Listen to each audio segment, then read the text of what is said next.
Well, she's had experience. She's admitted to mistakes. She's knowledgeable.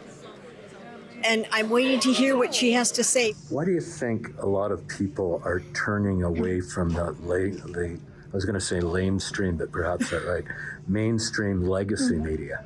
Well, I think what has happened over the last little while is there's a new funding model that's emerged in the alternative media, and it's been pioneered really by Rebel Media. I think that they were the first to discover that if you had grassroots funding, then you also had a lot more freedom. You could make sure that you could cover important stories without worrying that there was going to be some boycott campaign on advertisers, or that there was going to be some Broadcast Standards Council campaign that would get your licenses pulled. And so I think because of that, the alternative media has really grown as the credible news source. And as a result, people are now getting some news from mainstream, but increasingly more news from those alternative sources, because I think they feel like there's just a more fulsome debate on all sides of the issue. This is Kerry Diotte reporting for Rebel News in Edmonton, Alberta, where Danielle Smith is holding her UCP Leadership Rally for Alberta. I'm MLA Pete Guthrie, and I'm so very pleased to be with you to introduce someone that I have got to know and admire. Someone with an allegiance to Alberta, passion for its people. Without further delay, I am so very pleased to introduce to you the future leader of the United Conservative Party, our next Premier, Danielle Smith.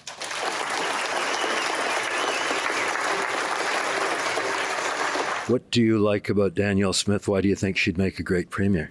She doesn't just kind of skirt the issues when she talks, like when they ask her a question, she has an actual solution. She's authentic, she's actually been in business, and she understands economics and finance. I am supporting her because I want to UCP come back again in the next election. She is the only lady she can fight with NDP. She came right out talking about the Sovereignty Act, and once again, Alberta seems to get the hind end of everything. So if she's willing to stand on that, and more importantly, if she ends up getting the leadership of the party and becomes the acting premier, then institute it right off the bat. They ran on this stuff in 2019, and it didn't seem to take place. So enough's enough. We got to start standing up for our rights, our property rights, and our individual freedoms in this province. Enough of this federalist garbage. She was the most effective opposition in all of Alberta political history. This lady ousted Redford. She pointed out, she exposed the bad stuff of government, and she was the true meaning of checks and balances. She's a representative first and a politician second, not the other way around. And I've watched her over the last 10 years or so work her way to this point, and I just think she's never given up, and she has that tenacity, and I just like what she brings, and I love her Alberta First stance. I'm more here to find out what's the deal with when she walked across the floor years ago. I had a lot of issues with that back then, and I'm more curious what she has to say about that. I've had a hard time getting over what she did before, but like she said, everybody makes mistakes, and she's made hers and acknowledged it, and so I can accept that, but I do like what she has to say, the Sovereignty Act, like putting Alberta first, because it's long overdue. Well, she's had experience. She's admitted to mistakes. She's knowledgeable.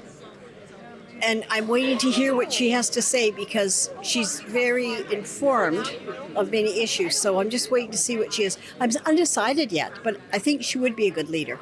I think Danielle is in touch with people, in touch with what people really want.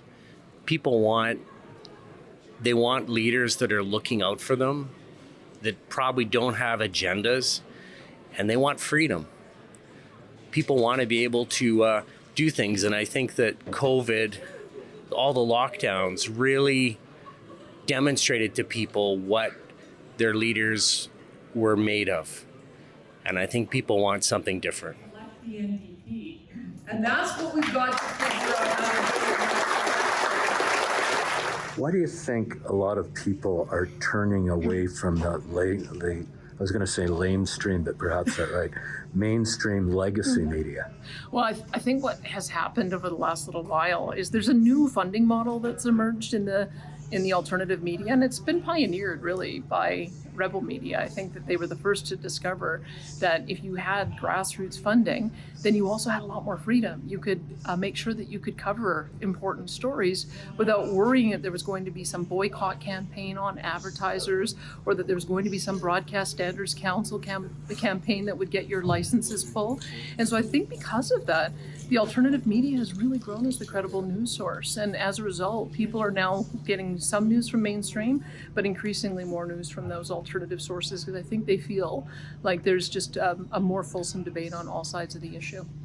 You've had experience in the mainstream media, and you had a good following, but ultimately it didn't work out. What was your overall impression of that?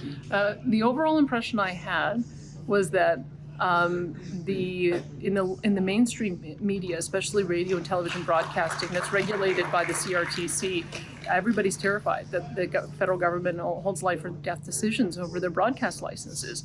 And so I'm watching with interest that it seems like they want to do the exact same thing to the alternative media so that they can pull your broadcast licenses if they don't like what you say. I mean, that is not a free media. That is not what the Fourth Estate is supposed to be. The Fourth Estate is supposed to be about holding government to account and our institutions to account. They're supposed to be that protector of democracy. And so I feel like the alt media will find a workaround on that. If you can't broadcast here, I know that there's one broadcaster who's already set up in Florida. So there are going to be ways around those laws, but it should be alarming to Albertans and to all Canadians that the federal government is going to such an extent to try to put their thumb on the alternative media as well. Do you think that conservative politicians will ever get a fair shake in mainstream media? We can always hope that they will. I'm going to treat the mainstream media with respect, but I also am going to treat the alternative media with respect as well. And I would think that over time, what's going to happen is that the people will vote with their eyes and vote with their feet and vote with their clicks. And the more that the alternative media offer that balanced perspective, I think they're going to win at that. And I would hope that over time it would encourage the mainstream media to do the same. One quick question: what separates you from the other leadership candidates? I'm pretty bold. I've been an opposition leader before, and so I know that at this point in time, especially when I see how aggressive Ottawa is with us and how everything we've tried, writing letters, playing nice, lobbying, trying to find coalitions of interest, trying to challenge things in the courts, failing time and time again, and they're getting more and more aggressive, there's no other option than pushing back the same way that Peter Lougheed did, and I think it's time for that. For Rebel News in Edmonton, Alberta, this is Kerry Diotte reporting. For more stories you won't find anywhere else, go to rebelnews.com.